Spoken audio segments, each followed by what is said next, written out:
जब धरती पर ज्ञान की ज्योति मंद पड़ने लगी, तब त्रिदेवों की दिव्य शक्ति से प्रकट हुए ज्ञान और तपस्या के प्रतीक भगवान दत्तात्रेय।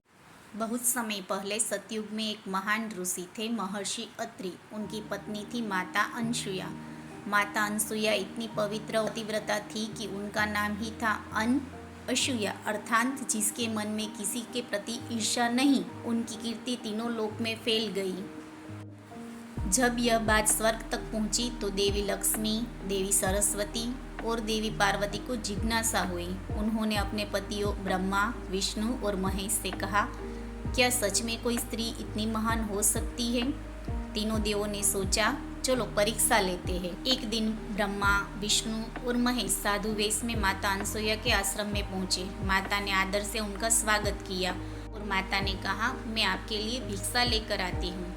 तब वे बोले, हे माता, हम भिक्षा तभी लेंगे जब आप हमें बिना वस्त्र पहने भोजन कराए। यह एक कठिन परीक्षा थी। यदि माता मना करती तो अतिथि का अपमान, यदि मानती तो पतिव्रता धर्म का संकट।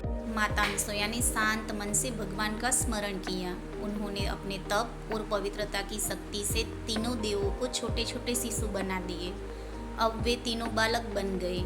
माता ने उन्हें गोद में लिया, स्नेह से दूध पिलाया और प्रेम से भोजन करवाया। जब ब्रह्मा, विष्णु और महेश लौटकर नहीं आए तो देवियाँ चिंतित हो गई। वे आश्रम पहुंची और सारा दृश्य देखा। उन्हें अपनी भूल का एहसास हुआ। उन्होंने माता अनसुया से क्षमा मांगी। माता ने मुस्कुराकर तीनों बालकों को पुनः उनके दिव्य रूप में लौटा दिया।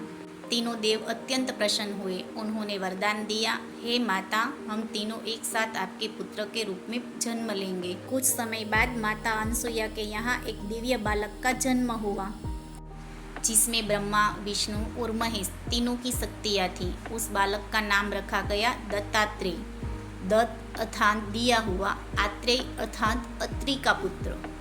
दत्तात्रेय जी बड़े होकर महान योगी और गुरु बने। उन्होंने प्रकृति से 24 गुरुओं से शिक्षा ली। पृथ्वी, जल, अग्नि, वायु, आकाश, यहाँ तक कि पक्षियों और जानवरों से भी उसने शिक्षा ली। उन्होंने सिखाया, सच्चा ज्ञान हर जगह है, हर अनुभव हमें कुछ सिखाता है। वे हमेशा 4 कुत्तों के साथ दिखाई देते हैं, जो 4 वेदों का प्रतीक है, और एक गाय जो पृथ्वी माता का प्रतीक है। इस अवतार से हमें क्या सीख मिलती है पता है बच्चों? पवित्रता और सच्चाई में अद्भुत शक्ति होती है। विनम्रता सबसे बड़ा गुण है। सच्चा गुरु वही है जो हर चीज़ से कुछ सीखता है। ईर्ष्या नहीं, प्रेम ही सबसे बड़ा धर्म है। अब हम मिलेंगे अगले एपिसोड में भगवान विष्णु के एक नए अवतार के साथ, एक नई सीख के साथ। जय श्री कृष्ण।